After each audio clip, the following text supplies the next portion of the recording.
Hello guys, খাওয়া দাওয়ার পরে রাত্রে একটু হাঁটতে বের হয়েছি। তো দেখতে থাকো রাতের কলকাতা।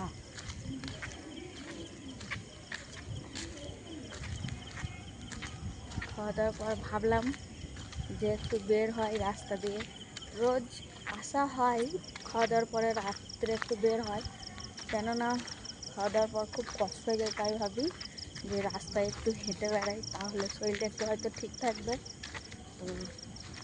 এই আমার মহারানীকে আমরা যে চুড়ি গিফট করেছি, দেখা একটু 2 হাতের তাই আছে। কেমন লাগছে জানিও কমেন্টে। পার্কেটা খোলা আছে নাকি দেখি, দিয়ে পার্কেই ঢুকবো, বসবো একটু ভাবছি। তো যাওয়া যাক। রাত্রে পার্কে গেলে আর কি ভালো লাগে, একটু বসে থাকি, দোলনায় ভালো লাগে, তাই যাব। মনে হচ্ছে না যে খোলা আছে।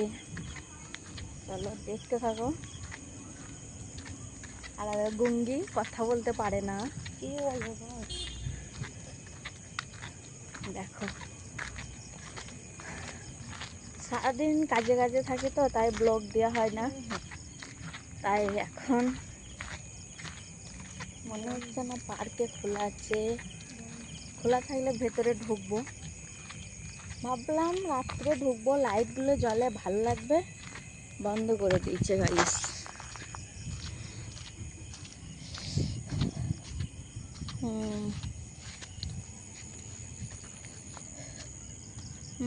গেটে তালা দেখতে পাচ্ছে, তালাটা জুম করি। গেটে তালা দেখো বন্ধ।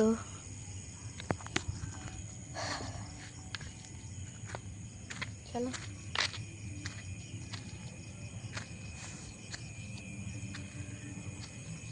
মুড অফ হয়ে গেল। 8টা বাজে। আর একদিনকে হয়েছিলাম 8টা বাজছিল, তখন তালা পড়ে গিয়েছে।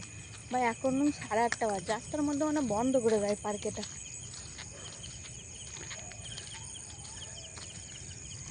কলকাতা শহরে যদি মানুষ 8টার সময় মানে পার্কে তালা মেরে দেয়, তাহলে এটা কোন শহর হলো? আমার তো মনে হয় না যে এটা শহর। দেখছে দেখো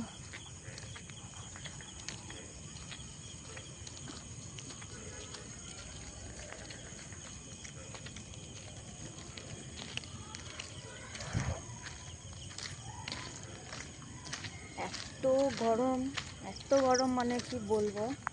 এই 2 দিন বৃষ্টি হচ্ছিল তো ভালো ঘুম হচ্ছিল, আবার গরম পড়ে গিয়েছে, আর ঘুম হবে না।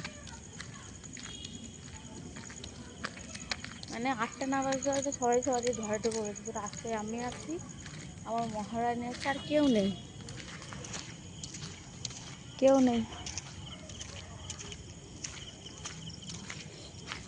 কেউ নেই। হাঁটতে বের হয়েছি। আরেকজন টিভি দেখছে দেখো ওপরে।